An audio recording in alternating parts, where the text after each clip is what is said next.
जिल्हा पाणी आणि स्वच्छता मिशन समितीची सभा जिल्हाधिकारी अमोल येडगे यांच्या अध्यक्षतेखाली जिल्हाधिकारी कार्यालयातील शाहूजी सभागृहात आयोजित करण्यात आली होती. यावेळी जिल्हा परिषदेचे मुख्य कार्यकारी अधिकारी कार्तिकेयन एस उपस्थित होते.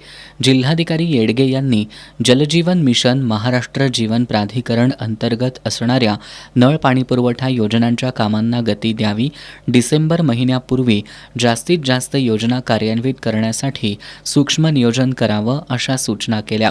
ग्रामपंचायतीकडे हस्तांतरण करण्यासाठी 208 योजना प्रलंबित आहेत. त्रुटी दूर करत ग्रामपंचायतींना विश्वासात घेऊन सर्व योजना समन्वयानं हस्तांतरित करण्याची सूचनाही जिल्हाधिकारी येडगे यांनी दिली.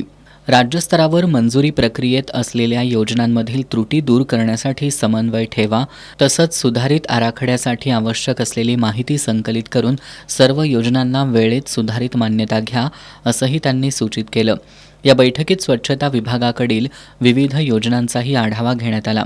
यावेळी पाणी आणि स्वच्छता विभागाच्या उपमुख्य कार्यकारी अधिकारी माधुरी परीट, ग्रामीण पाणीपुरवठा विभागाचे कार्यकारी अभियंता तथा समितीचे सदस्य सचिव अर्जुन गोळे, महाराष्ट्र जीवन प्राधिकरणाचे कार्यकारी अभियंता, भूजल सर्वेक्षणचे वरिष्ठ भूवैज्ञानिक तसंच सर्व संबंधित उपअभियंता उपस्थित होते.